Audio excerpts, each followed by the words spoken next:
It's very important that witnesses see us as the protagonist and the threat as the antagonist. Okay, so he's the one antagonizing us. Is that a word? Yeah.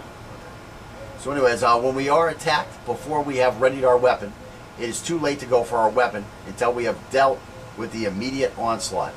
Immediately do something that will prevent his attack from succeeding and gain some space. When we have time and distance, then we can draw our superior weapon. This is again when you didn't get your weapon out in time. All of a sudden you turn around and you're putting your keys in your car and you turn around and this guy's right on top of you and he's got a knife. And that knife is now lunging towards you. You can't like be like, oh, well, let me go for my knife. You know, it's too late. He's going to stab you. Yeah. You got to get out of the way, move, get that knife pushed away, get the knife pointing away from you, take a step away, and now you have time to get your knife out and start working on this guy. All right, so let's see. This is number 5. I haven't really been counting along here. When we are being attacked, we accept that we're in a bad situation and that the only way out of it is to immediately respond in a violent manner to instantly render the threat incapable of further effective aggression. Do not attempt to fight. Avoid focusing on preventing damage to us. That is counterproductive. Okay? We must go for it with our most ruthless attack and do this while minimizing damage to us. That was a big thing that we were doing over here. Boom, you got to attack. You got to go. You got to go. Something got to happen. If you're just sitting there waiting, you're waiting for him to dictate the action. Once the fight starts, you just got to go. We must avoid wasting time trying to secure a totally safe counterattack. The longer we are out there attempting to defend or gain control of his weapon, the more opportunities he has to successfully use it on us. 7. Once the threat attacks, we have more justification in completing our counter to its violent conclusion. When the threat is still able to attack in a violent manner, we make sure we complete our counter until he is rendered incapable of acting in a violent manner, i.e. make sure he's bleeding out, that he can't get up, or that he is retreating from the area. 8. Make sure that what we do will not put us in prison for murder or manslaughter. So again, those are things that help us answer the question, what do we do when things go wrong? Because they help keep us out of a situation where something has gone wrong. Yeah, you can study some facts about knife fighting in the FBI's Uniform Crime Report.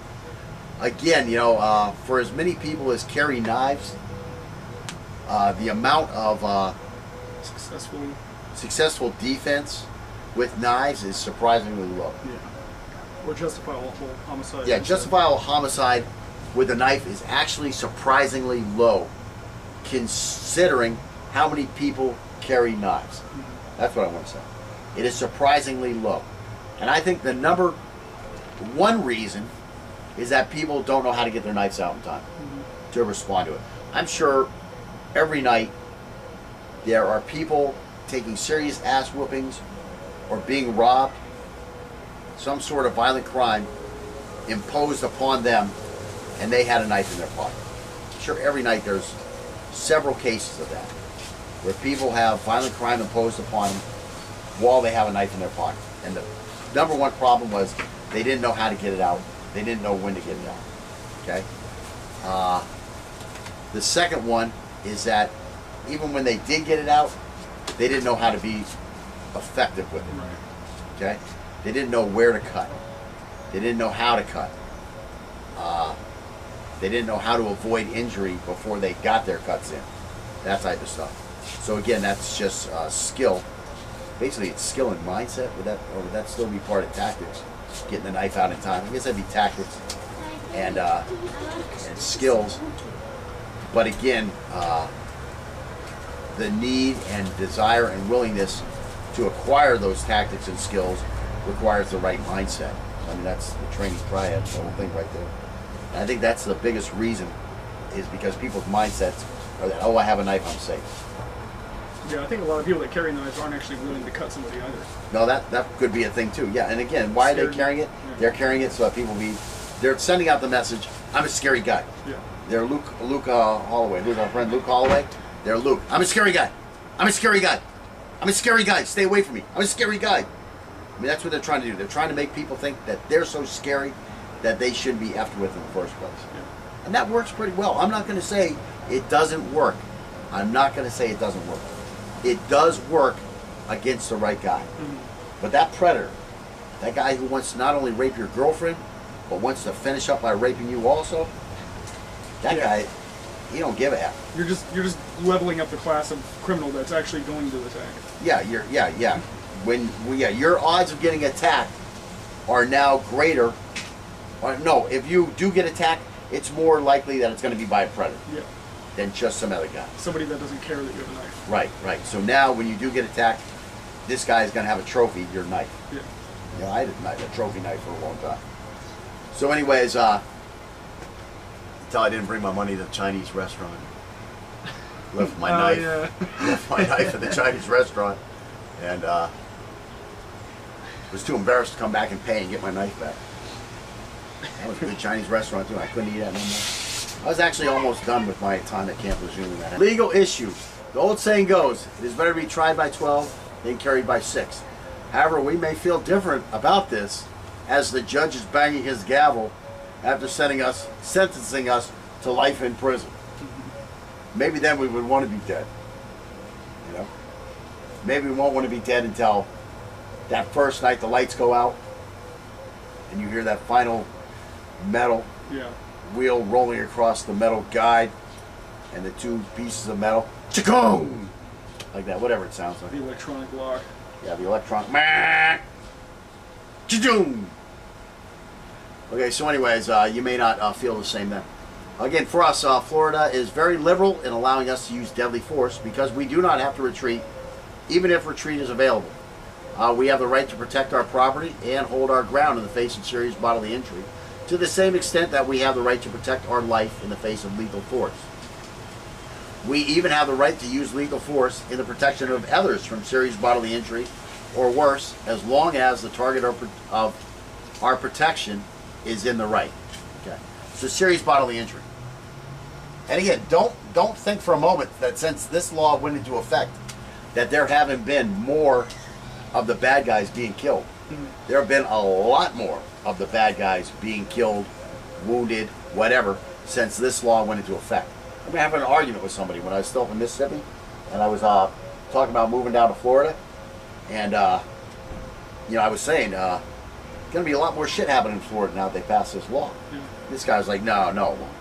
It's like, you were wrong, sir. 100% wrong, sir.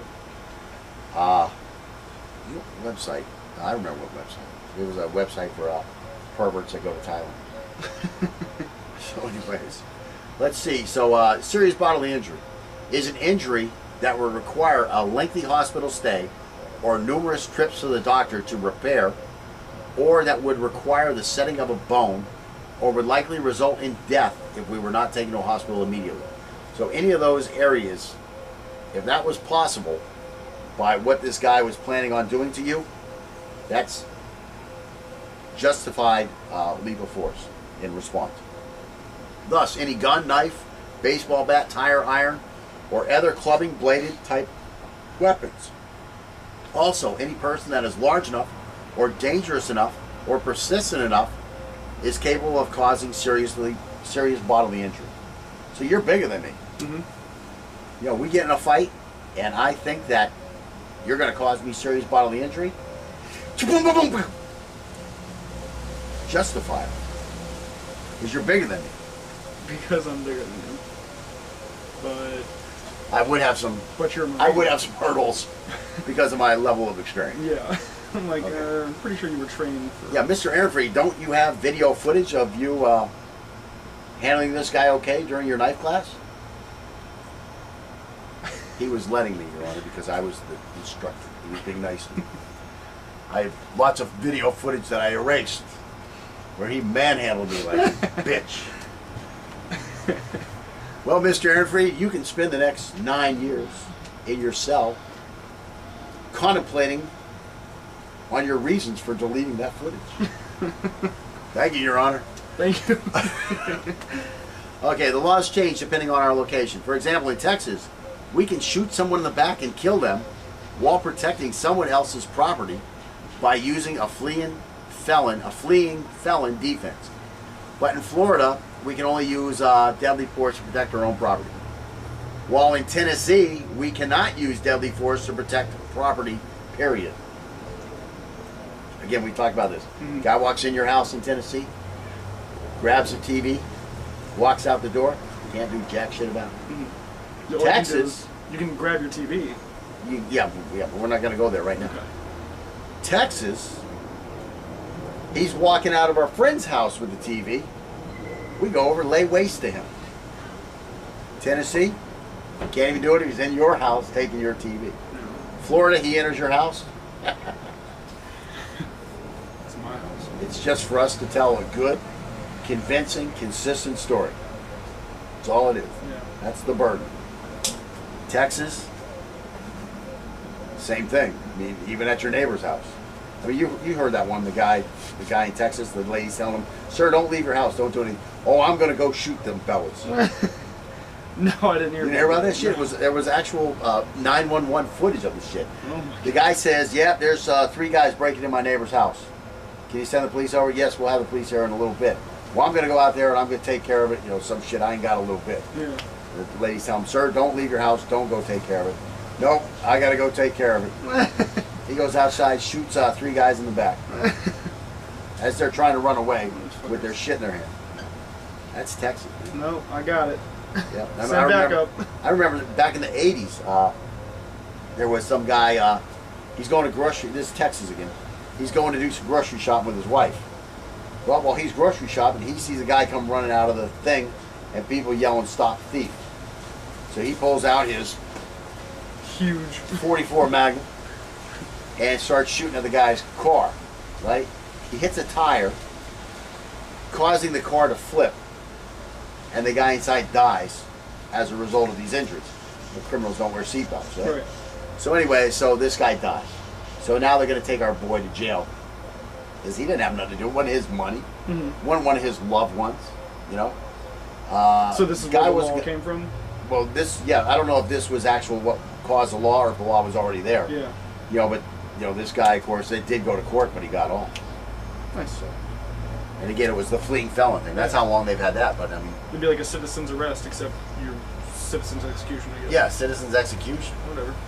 So, anyways, stay out of jail in general. We should only draw our weapon if our life is in danger to such an extent that when we draw, we need to begin shooting or stabbing immediately. The important point here is that we feel the threat could cause us death or serious bodily injury, and that we have not shot the adversary in the back. When someone is trying to kill us, it is not so. The threat will produce the ability to harm us and may even announce to everyone present the intent. And it will be obvious to us and everyone else in the area what he plans on doing. To any law enforcement or judicial body, the phrase goes, "I felt my life was in danger, so I protected myself." Or more simply, just keep repeating, "I thought he was going to kill me. I thought he was going to kill me." Or, "I don't want to talk until I get my weapon." Those are basically one of the 3 routes that you have to make sure get established immediately. A lawyer can help us articulate to the police and district attorney about what we did to avoid the situation, what the threat did that told us it wasn't innocent, and why it was necessary for us to do what we did. Important things to remember. Let a fleeing person flee. When we have to shoot or use our knife, deploy them in the most effective manner we are capable of. It is better to be tried by 12 than carried by 6. If you are only a little careless, a bad self-defense decision is more likely to be tried as manslaughter, and probation is much more likely than doing hard time, as long as you don't have a record.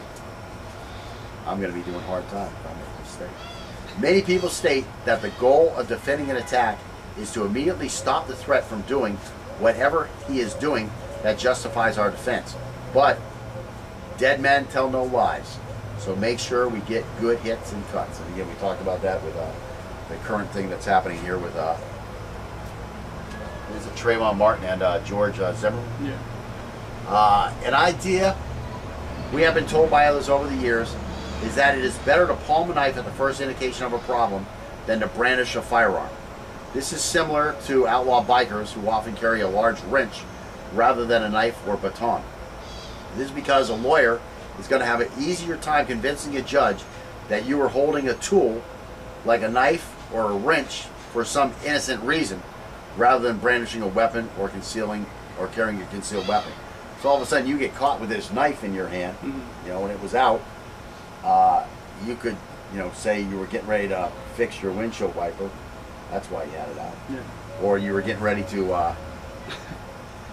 I'm just thinking of the size of the wrench that could be used to be. You could be Fix used to hit something. Yeah, yeah. I mean, you know, you pull out the big wrench. Why'd you have the big wrench? I was just checking to see it was greased because I borrowed it from my friend. Yeah. And I always like to hand tools back in good condition. You know? And I was just looking at it, and then this guy was here in front of me, and he ran away and went and told the police I had a big wrench. Well, I was just checking it. Did I need to go by the store to get me some grease? I always say this too. I mean, you know, you're driving down the road, and you've got a stick in the back with a nail through it, and you got tape down here so it's a good handle, right? Cop pulls you over, sees that in the back of your car. He's going to think you're up to no good. Right. Now, put a baseball bat back there with a glove and a baseball. Yeah. It may be not as quite as effective in a weapon because it doesn't have that nail sticking out of it. Right, but you won't go to But jail. it's still the same weapon, and you know, what are you doing with that back there? What do you think I'm doing with that back there? I play baseball. You know? It's a brand new glove, brand new ball, never been touched. Well, I just joined the team. Yeah, the bat's all beat up with blood on it. Well, yeah, once you get blood on you, you probably need to get rid of it. Okay, so fundamentals and concepts of the course. Let's wrap up the course by reviewing the fundamentals of the course. The first fundamental is to get us using both hands against a threat that is most likely going to be using only his knife hand against us. So that was where we got the two hands in the fight. Trapping and catching and all that stuff. Second fundamental of this course was to get us using effective movement to avoid the threat's attacks and to mount our attacks. Again, you know, we did a little bit of movement in the beginning. We added some more movement in the back, and that's why that's the second fundamental, because we're really only good at everything by the time we got to the stuff later on. The third fundamental of this course was using our position to aid in our ability to overwhelm the threat by attacking our opponent's flank and rear, where he would not be able, or be much less able, to bring his weapon upon us.